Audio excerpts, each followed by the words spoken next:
La apertura del Mar Rojo, un relato solemne y religioso.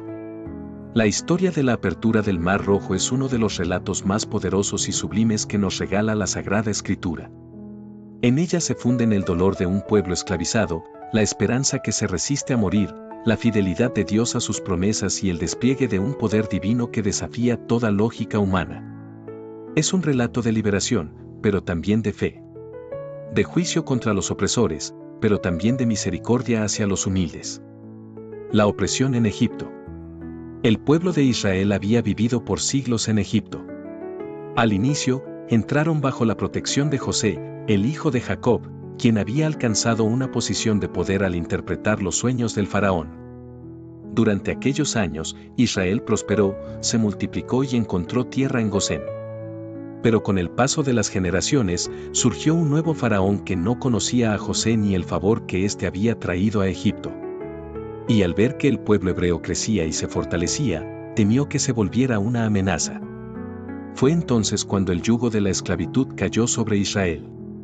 Los hebreos fueron obligados a construir ciudades, a trabajar bajo látigos, a cargar piedras, a sudar en hornos de ladrillos. Sus clamores de dolor y súplica subían al cielo como incienso de angustia. Durante siglos, pareciera que el Dios de Abraham, Isaac y Jacob estaba en silencio. Pero en realidad, el Señor preparaba su plan. El enviado de Dios. En medio de esa opresión, Dios levantó a Moisés. Un hombre rescatado de las aguas del Nilo, criado en la corte del faraón, pero formado en el desierto de Madián bajo la sencillez de la vida nómada. Cuando Dios lo llamó en la zarza ardiente, Moisés dudó, se resistió, se sintió incapaz. Pero el poder no estaría en su boca ni en su mano, sino en el Señor que lo enviaba. Dios lo envió junto a Aarón, y ambos se enfrentaron al faraón con la palabra clara. «Deja ir a mi pueblo, para que me sirva en el desierto». Pero el corazón del faraón se endureció.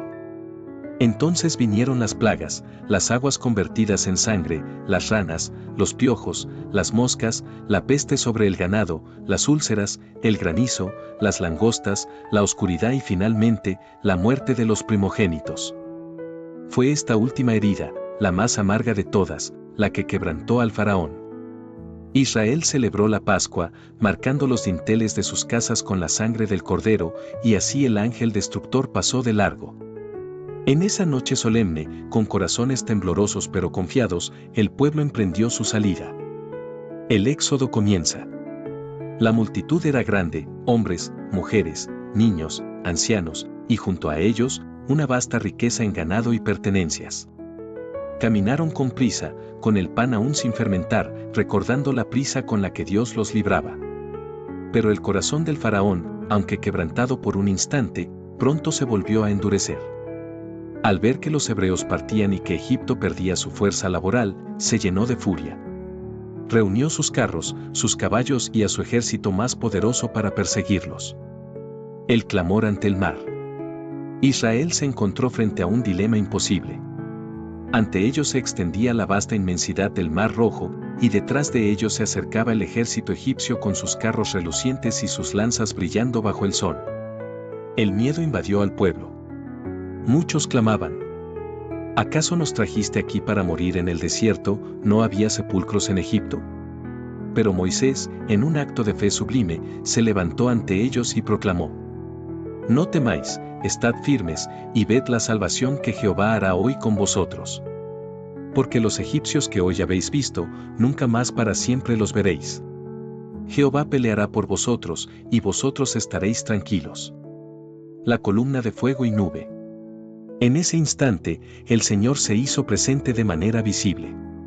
La columna de nube que durante el día los guiaba, y la columna de fuego que en la noche los alumbraba, se movió para colocarse entre Israel y el ejército egipcio. Para los egipcios fue oscuridad y confusión, pero para los israelitas fue luz y protección. Era el recordatorio de que no estaban solos, de que el Dios de sus padres marchaba con ellos. El milagro en el mar. Entonces Dios habló a Moisés: Alza tu vara, extiende tu mano sobre el mar, y divídelo. Moisés obedeció. Y en esa noche, un fuerte viento del oriente sopló con poder, y las aguas comenzaron a retirarse. El mar, que parecía una barrera imposible, se abrió en dos, levantándose como muros gigantescos a la derecha y a la izquierda, dejando un camino seco en medio. El pueblo contempló aquel espectáculo con asombro. El rugido del viento, el bramido de las olas contenidas, el suelo seco bajo sus pies. Era un milagro que desafiaba la razón, pero que revelaba el poder soberano del Dios vivo. Uno tras otro, los hijos de Israel comenzaron a avanzar. Con sus familias, con su ganado, con sus cargas, entraron en aquel pasillo imposible, caminando por donde antes solo había abismo acuático, el juicio sobre Egipto. Al ver aquello, el faraón no desistió. Con un corazón cegado por la arrogancia, ordenó a su ejército lanzarse tras los hebreos dentro del mismo camino. Sus carros entraron en medio del mar, sus caballos galoparon entre los muros de agua. Pero el Señor, que es justo, confundió al ejército enemigo. Las ruedas de sus carros se atascaron, los caballos se desbocaron, y el miedo comenzó a apoderarse de los soldados. Algunos gritaban: «Huyamos de Israel, porque Jehová pelea por ellos contra nosotros». Fue entonces cuando Dios ordenó a Moisés extender de nuevo su mano sobre el mar.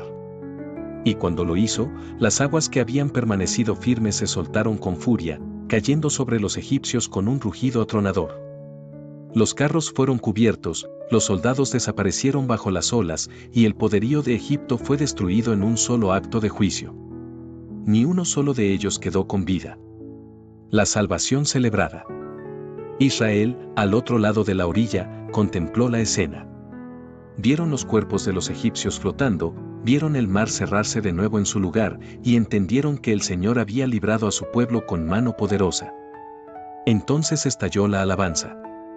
Moisés y los hijos de Israel entonaron un cántico solemne. Cantaré yo a Jehová, porque se ha magnificado grandemente. Ha echado en el mar al caballo y al jinete. Jehová es mi fortaleza y mi cántico. Y ha sido mi salvación. María, la profetisa, tomó un pandero en sus manos, y todas las mujeres salieron danzando, proclamando: Cantad a Jehová, porque se ha engrandecido sobre el soberbio. Ha echado en el mar al caballo y al jinete.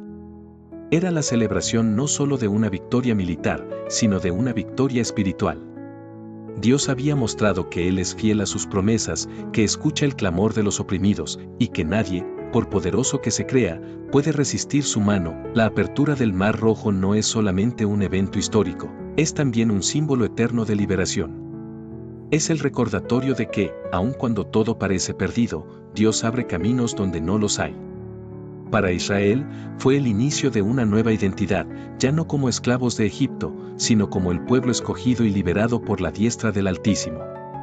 Para los creyentes, es también una figura del paso de la esclavitud del pecado hacia la libertad en Dios, de la opresión hacia la promesa, del temor hacia la fe. El Mar Rojo se levanta como una metáfora de todos aquellos obstáculos que parecen imposibles, pero que con la mano de Dios se convierten en testimonios.